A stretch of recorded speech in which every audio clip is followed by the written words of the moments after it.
608 pesos hanggang 645 pesos kada araw ang minimum na sahod sa mga non-agriculture workers sa Metro Manila.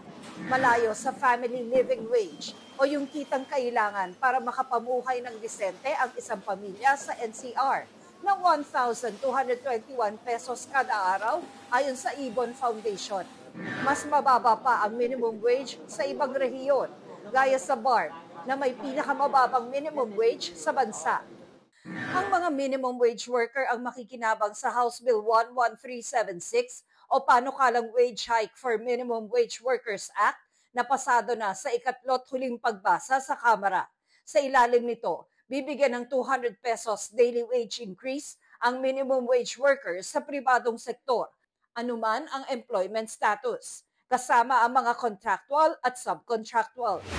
172 ang bumoto ng yes, walang nag-no, at isang nag-abstain. Iti ng tagumpay. Thank you. This time, the manggagawang Pilipino, panalo. Kailangan ng bawat Pilipino ang sahod na hindi lang nakakatustos sa pang-araw-araw nilang pangangailangan, kundi sahod na makapag-aangat ng kalidad ng kanilang pamumuhay. Panahon na para tuldukan ang 36 taon na pagkakait ng legislated wage increase sa mga manggagawa. Ang botong yes ay salbabida para sa manggagawang nalulunod sa taas ng presyo ng bilihin. Napakalaking tagumpay nito sa ating mga manggagawa sapagkat malaking tulong ito sa kanilang pang-araw-araw na gastusin at sa pagpapataas ng antas ng kanilang pamumuhay. Some say it will hurt businesses.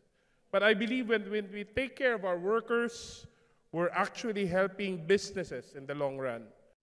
Sa ilalim din ng panukala, may insentibo ang maliliit na negosyo para maipatupad ang dagdag sahod. Ayon sa Gabriela Party List, babantayan nila ang panukala hanggang mapirmahan ito ni Pangulong Bongbong Marcos.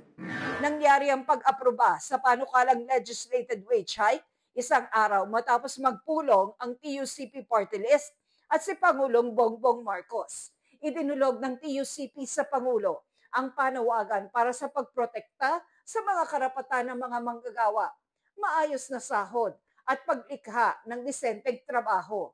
Tugon ng Pangulo, mananatiling bukas ang pamahalaan sa mga dialogo para sa mga manggagawang Pilipino. Nauna nang naaprubahan ng Senado ang panukalang 100 peso legislated wage hike noong 2024. Si Senador Mig Zubiri, na isa sa mga may akda ng panukala, ikinatuwa ang pagkakapasa ng panukala sa Kamara.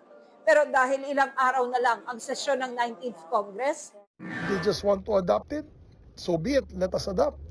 But if they plan to do some amendments and we will come up with a BICAM, I also urge my colleagues and the Senate President to come up with a BICAM as soon as possible para ma-tackle pa ito the next 3 days before we end Sinigi. Para sa GMA Integrated News, ako si Tina Panganiban Perez, ang inyong saksi.